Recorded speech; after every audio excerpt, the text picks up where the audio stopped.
You're about to plummet 15 stories. If you can do it without uttering a sound, then you've mastered the American Eagle at Great America. You'll rocket at 65 miles an hour, and that's just the beginning.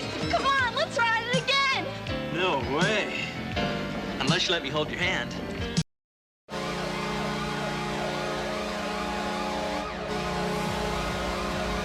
Alright, so here's the bottom line, guys. American Eagle needs to get RMC'd or just straight up taken down at this point.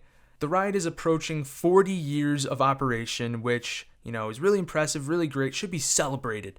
But the issue is that Great America hasn't done the best job of upkeeping this ride. It's extremely rough and just not super enjoyable anymore. And now not a whole lot of people even ride it anymore. Now, you might be saying to yourself right now, well, the Beast is 40 years old, and maybe that hasn't been upkept that extremely well. Well, it definitely has been upkept better than American Eagle, let's be honest here. And bottom line is the Beast is a better coaster just in general, right? I mean, American Eagle, when it opened, had some pretty impressive stats. Like, it was the fastest roller coaster in general for 7 years. It had the largest drop on a roller coaster for 7 years. It was the tallest wooden coaster for 4 years. It was the fastest wooden coaster for 19 years.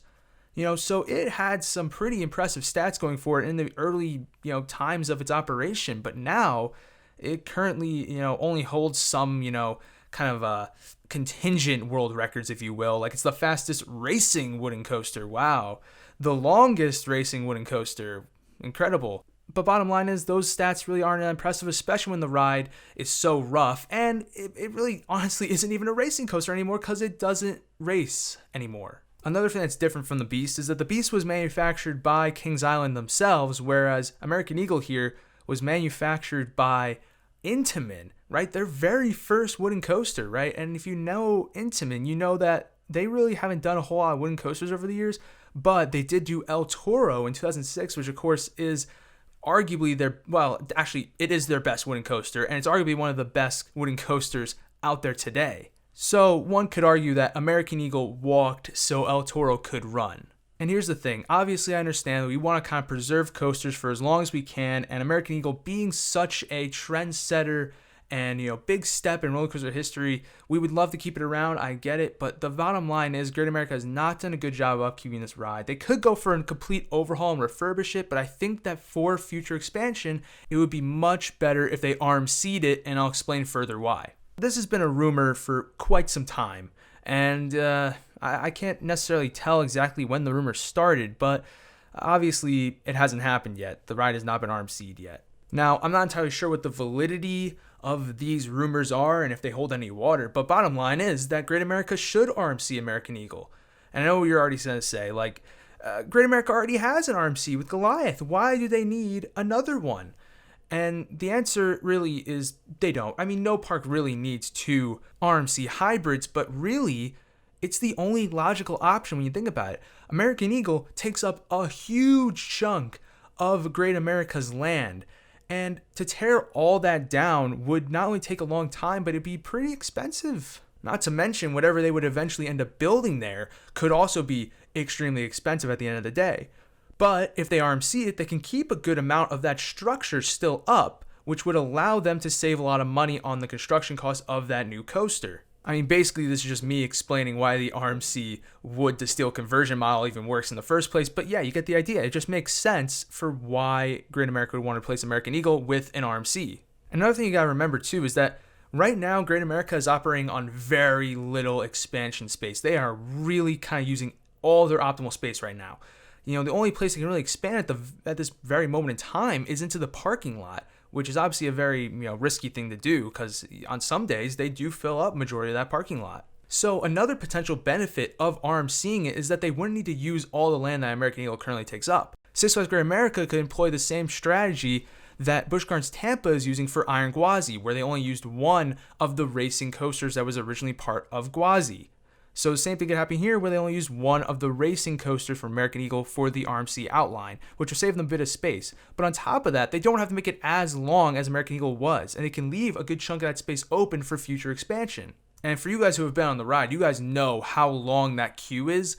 It's possible that if we RMC American Eagle, we can maybe figure out a way to cut down on that queue space and once again find more room for future expansion. Because really at this point, without doing this or expanding into the parking lot, Great America really has nowhere to expand, so they just have to keep on getting rid of stuff and replacing it, which obviously isn't really what Six Flags wants to do. I mean, we already see that happening with Six Flags Over Texas, and what they're doing is they're just squeezing in, tiny little flat rides, and it's become an issue over there. And we definitely do not want to see that start happening at Great America. Now, another thing you might be wondering is, well, yes, now we have 2 RMCs in the park, but how would this RMC be any different than Goliath? Well, for one, it obviously would be much longer. I mean, even if they don't use all of the space given by the original American Eagle, that still would make for a really long ride in comparison to the 30 some odd seconds that Goliath is. Like, Goliath is really short. So I think that would definitely be a difference maker here. And on top of that, I'm sure they would give it a different layout. Obviously, they wouldn't give it the same sort of elements that Goliath currently has. So let me cap this video off by talking to the American Eagle fanboys, people who, maybe have been riding this coaster for years and really love it and don't want to see it go anywhere for nostalgia reasons and whatnot. Listen, this is for the best of the park in general, right? I mean, because here's the thing. Great America, the longer they try and keep this ride operating, the worse the park's going to end up becoming, and potentially the more actual quality rides that we currently have are potentially going to go away before this goes away, and it's just going to become an issue, especially with the land. So I'm sorry, but the ride needs to go. And I think that it would be better for the park in general in the years to come. And maybe a new American Eagle can be forged from its remnants. Oh, what's that? Great America's not going to listen to me? They don't care what I have to say? Okay. You know what? That's it. Great America, I am holding American Eagle hostage. If you don't RMC it, I'm going to kill it. Okay? I'm going to put it to bed. That'll be the end of American Eagle, and no one will be able to ride ever again. Okay? You better RMC it now! I'm kidding, guys. I'm kidding. I would never do that. Why would I? Oh my god! Oh my god! I didn't mean to do that. I swear. No! I need a lawyer. I need my phone call. I just want my phone call, man. What the?